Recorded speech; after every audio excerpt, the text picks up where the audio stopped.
Ok. Stai trasmettendo dal vivo, ok? No, ok, condividi schermo. No, vedi che qua potremmo fare altre cose poi. Condividi schermo, cose, eccetera, eccetera. Comunque siamo già live. Chat live, ok. Fammi avvisare Peppe. E infatti. Sì, è arrivata la notifica. Che a te arriva pure quando faccio le live. Sì.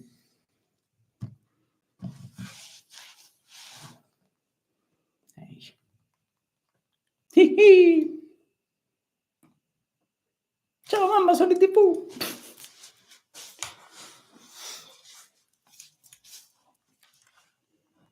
Ok, fammi avvisare i ragazzi, tanto come vedi, per il momento ci va da nessuno, quindi stai tranquillo. Dai, da ora. È arrivata Mariangela. Ok. In realtà volevo aspettare Peppe per fare un check.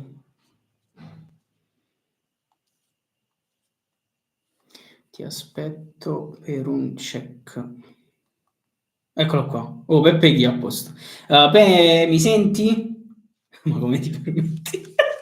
Pe, mi senti? Cioè, ci senti bene? Andre, parla pure tu. Peppe, ciao. Ci senti bene? Una favola, perfetto. Perfetto. Si vede abbastanza bene, no? Per il momento è il meglio che possiamo fare come, diciamo, immagine. Però penso che mi sembra che la qualità sia discreta. Discretamente discreta. Wow, bellissimo. Possiamo partire. Perfetto. Ok, pronto? Pronti? Allora, dove sta l'applicazione? Se la trovo, ovviamente. La troverò prima o poi, eccoci, non lo so. Ragazza, sta, eccola qua. Bene, bene, bene, bene. Prepariamocela un secondo. Calcio, Serie A. Fino a 30 euro di bonus. Poi fatemi una bella intro. E adesso partiamo. Ok. Bentornati in questa nuova puntata di Calcio Espresso. Stiamo arrivando alla 32esima giornata e oggi andiamo con I pronostici al contrario e consigli del fantacalcio, bolletta pazza, bolletta gol, bolletta di qualsiasi altra cosa. Qualsiasi cosa. Come funziona, ragazzi? Semplicemente, torniamo a ripeterlo, noi andiamo ad analizzare le partite della prossima giornata di Serie A, decidiamo, secondo noi, chi semplicemente non perde e quindi andiamo a fare un pronostico al contrario. Poi vi andiamo a fare la bolletta eventualmente pazza con un risultato fisso, 1x o 2, naturalmente. Introduciamo la bolletta gol decidendo tra le due squadre semplicemente chi segna o chi non segna, andando a giocarci la bolletta col casa o con l'ospite, e infine andiamo a decidere chi secondo noi potrebbe portare qualche bonus per il al fantacalcio. Esatto. E devo dire che noi prendiamo abbastanza i giocatori. Diciamo che ogni tanto ci azzecchiamo. Ricordo sempre i gol di Kit che era al 95esimo. Vabbè, che è proprio culante. Che cazzo. Comunque, detto ciò, arriva la 32esima giornata, campionato che al vertice è ancora molto divertente, grazie sia all'Inter sia a noi sostanzialmente. Al vertice, in corsa Champions, corsa Europa, retrocessione. Quest'anno è veramente equilibrato, tutto in bilico. È equilibrato cioè è un livello inferiore o un livello superiore? Se le squadre sono migliorate o le squadre sono peggiorate? Questa è la vera domanda. Ciao Salvio, come stai? Tutto bene? Buongiorno bellezza. Ovviamente noi andremo, io mi giro di qua perché c'ho la chat a sinistra, andremo partita per partita. Se volete interagire, se volete dire qualsiasi cosa, siamo qui, siamo qua a vostra disposizione, rispondiamo a qualsiasi domanda. Giuseppe, come stai? Peppe. Comunque partiamo, 32esima giornata. La prima partita è niente poco di meno che domani sera Milan. Come detto, Milan. Perché con Milan ormai, capito, ti manca la voce. Udinese Milan, ma il foglio perché l'abbiamo preso, scusami? Per i gol. Per i gol. Quindi dobbiamo appuntarci con la situazione, ok. Perfetto, lo scriviamo qua. Allora, Udinese Milan, ragazzi, analizziamo un po' la partita. L'Udinese viene da una sconfitta, sì. Mi pare 1-0 nell'ultima giornata col Genoa. Il Milan viene da che cazzo ha fatto il Milan l'ultima giornata? Il Milan ha pareggiato, se non sbaglio, l'ultima giornata contro la Fiorentina sotto di 2-0, ha recuperato a 2-2. Che ha avuto una bella reazione, ma il Milan continua a prendere una marea di gol. Infatti, io ti parto subito con la bolletta gol. Vai. Che ti dico, per me l'Udinese segna. Va benissimo. contro il Milan. Il gol, secondo me, lo fa. Tra l'altro Luca è all'asciutto da un po', quindi io ti porto anche col consiglio fantacalcio. Guarda, io segna, tu sei scriverei qua bolletta gol, fai proprio gol e poi scrivo fantacalcio, ok? Perfetto. Così ce li segniamo e io ti vado a scrivere che in Udinese Milan Luca secondo me la butta dentro e l'Udinese fa gol. Udinese gol. Così dopo ci andiamo a giocare la bolletta perché nel frattempo giocherò quella pazza. Salve ci dice subito Udinese Milan X2, effettivamente ci può stare. Anche perché ritorniamo al discorso pure della settimana scorsa, che il Milan, se dovesse nuovamente inciampare in una sconfitta, credo che anche la conference non riuscirebbe ad acchiappare, quindi allora io penso che il Milan sia tendenzialmente l'ultima spiaggia un pochino per tutto. Deve vincere naturalmente, anche perché sennò come senza cosa fanno poca cartella. Quindi secondo me l'X2 ci può stare. Per il pronostico facile, pronostici al contrario, diciamo che secondo me il Milan effettivamente non perderà la partita con l'Udinese. X2 non gli conviene perdere sostanzialmente. Io vi vado a mettere per quanto riguarda la bolletta pazza, per così dire, un 2 fisso del Milan naturalmente, perché chiaramente vado sui risultati fissi. Peppe dice per la prossima ci dobbiamo attrezzare con la condivisione a schermo scrivendo in un riquadro in live. Per ragione. Potrebbe essere una buona idea. Hai ragione, vabbè, va bene. Ci apprezziamo. Una cosa può, un momento. Stiamo partendo, vediamo la prossima per stiamo sperimentando. Che i prossimi pronostici arriva fra una settimana, ci lavoreremo su. Esatto, si può organizzare. Sicuramente si farà. Detto questo, io ho detto praticamente tutto, mi manca solo quello del Milan per il consiglio fantacalcio. C'è le formazioni a portata di piede? Interessante. Allora, per il Milan, ragazzi, io sarei tentato sempre di dire più o meno gli stessi, perché più o meno sono quelli che possono esprimersi in un certo modo. Secondo me, io vi dico sempre Leao, perché se parte da titolare finalmente o dimostra ragazzi, perché sta veramente, diciamo, non dimostrando tutto il suo potenziale. No, ma è il Milan che non dimostra, cioè, anche se io credo che il Milan secondo me quest'anno potrebbe risultare più giusto e vantaggioso non entrare in nessuna coppa per rifondare completamente la squadra. Dipende da come ragioni, certo. Devi toccare il fondo per risalire la china.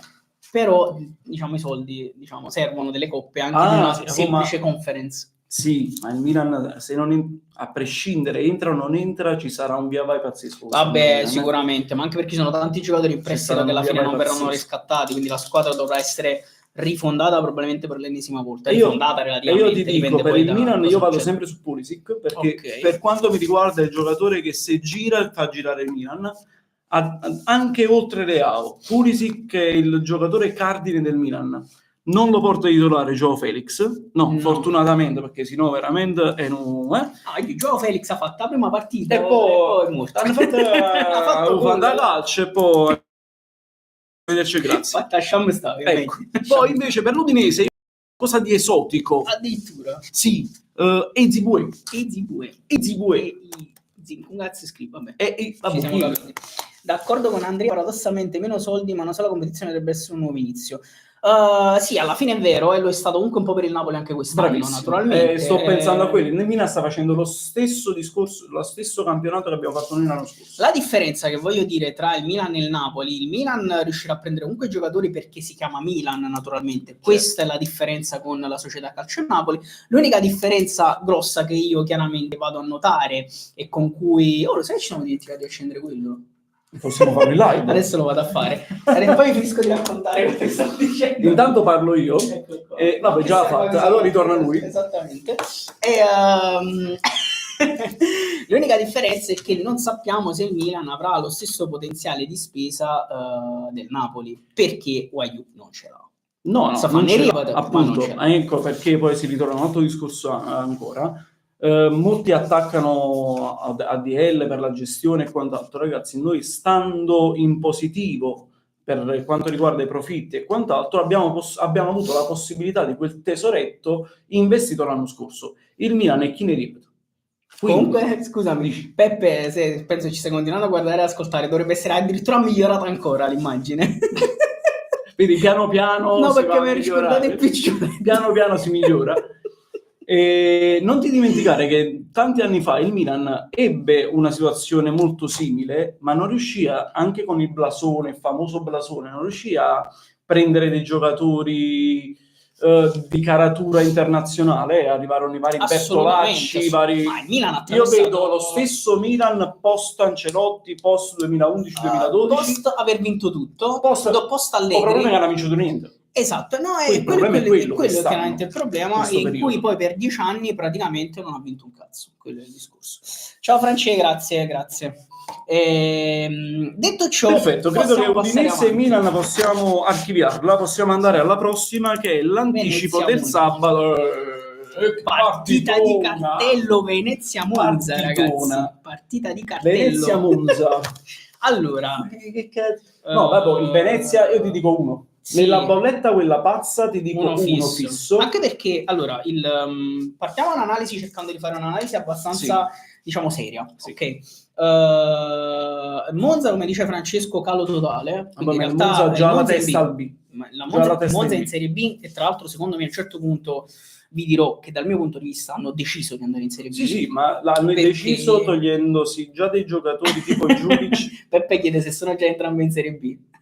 Non ancora, in realtà quello che volevo dire è che per il Venezia è l'ultima spiaggia, una delle ultime spiagge, cioè nel senso che non vinci col Monza. Quale occasione più grande? Quella della vittoria contro il Venezia, contro il Monza in casa, per provare a risalire e a raccorciare le distanze per la zona di retrocessione, la zona salvezza. Assolutamente, è la partita perfetta per diciamo provare a guadagnare qualche punto. La classifica dice che il Venezia ha 21 punti, a 3 punti dall'Empoli. Se dovesse vincere contro il Monza, va a pari punti con l'Empoli che è 18esimo e a 2 punti dal Lecce che è 17esimo. Assolutamente. Quindi assolutamente. a da vincere, punto. Assolutamente. Quindi per me l'uno fisso nella bolletta pazza, per così dire. Se proprio vuoi fare Venezia Monza 1x nel pronostico al contrario, quindi un po' più facile. Comunque il Venezia non perde. Questo è per la bolletta, diciamo, facile, che eventualmente se volete giocarvi voi. Io ti scrivo Venezia gol. Venezia gol, Gittier? No, dai, Oristanio per me. Oristanio. E te lo do anche come consiglio di fantacalcio. Oristanio anche come consiglio fantacalcio, ci può stare. Mentre per il Monza che mi dici, vai, perché per il Monza è sempre divertente. Il Monza... Che cazzo mi dici? Ritornavo al discorso prima che dicevano il Monza ha deciso di andare già in Serie B, ma se tu vendi Giuric, che è il tuo attaccante cardine, e non prendi Camarda in prestito, perché chissà che cazzo hanno combinato a livello di trattative col Milan, che poteva essere un rilancio per il giocatore, cioè un rilancio, un trampolino di lancio, già hai deciso, fai venire Bocchetti, smantelli la squadra, togli Bondò. Assolutamente, già deciso, perché comunque c'è Galliani che secondo me ha valutato che era meglio a questo punto prendersi il paracadute della Serie B che invece restare in Serie A. Allora, del Monza io ti dico il solito, Mota per il Monza. Io ti vado a dire, l'ho già scritto, Nico Lusticaviglia per il Venezia, ragazzi, è il giocatore con assoluta, lo dico ormai da 400 puntate di pronostici, è il giocatore di qualità più assoluta del Venezia, che al 99,9%, al di là se resta in Serie B, cioè se resta in Serie A o in Serie B, il Venezia. Altra gestione scellerata della Juventus. Un altro giocatore, e Motta lo disse, mi pare, che è uno dei giocatori scellerata della Juventus, che hanno sbagliato assolutamente a mandare via. Francesco dice il Monza per molte qualità, però in campo non se ne vedono, uno appena fanno gol vengono subito i gol del palo. Ma perché ma il problema del Monza è la testa. Ormai è andata, cioè loro hanno pochissimi punti, hanno in 7, 8, 9 partite che sono state la differenza di punti esagerata. Per il Monza dico Caldirola. Wow, ma gioca titolare? Sì, sta scritto qua. Ma Rosto? Giù, Caldirola, ma come gioca? Non lo so. Fascia a sinistra. Io dico Caldirola, sì, cazzo di cane.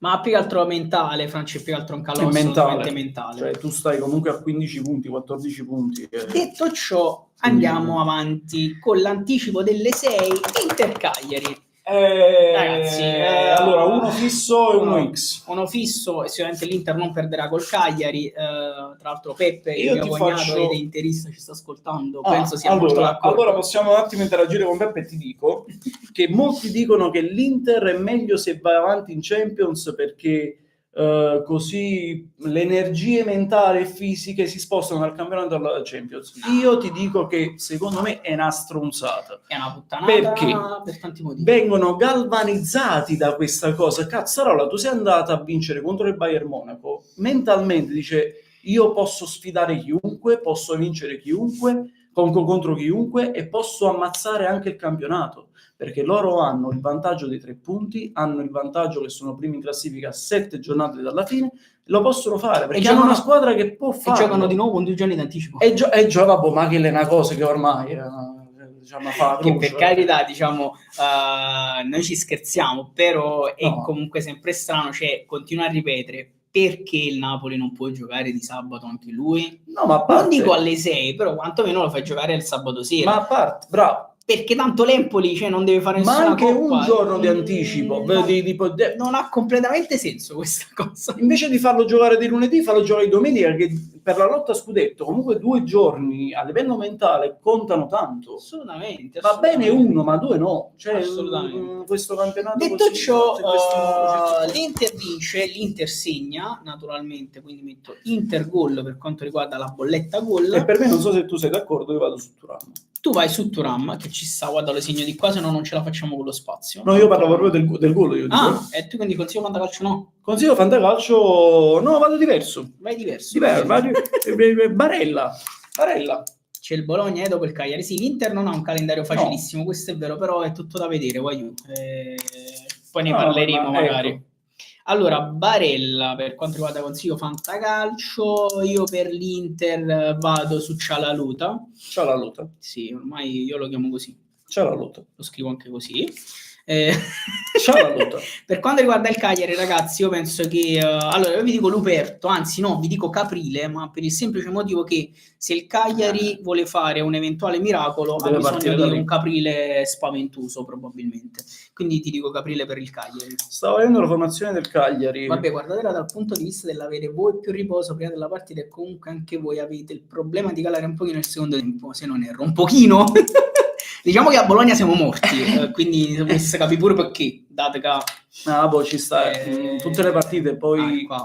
Bravo. No, ma anche ci sono anche i meriti dell'avversario. Io credo che il Bologna sia stata una squadra nella partita molto, molto forte, cioè è stato il merito molto merito del Bologna ed è merito nostro sicuramente, ma il Bologna nei secondi 45 minuti ci ha ucciso.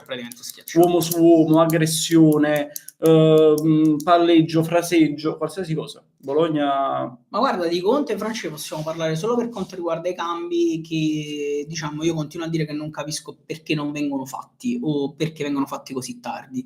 Poi per il resto non ho assolutamente nulla da dire, siamo secondi in classifica, quindi va bene così.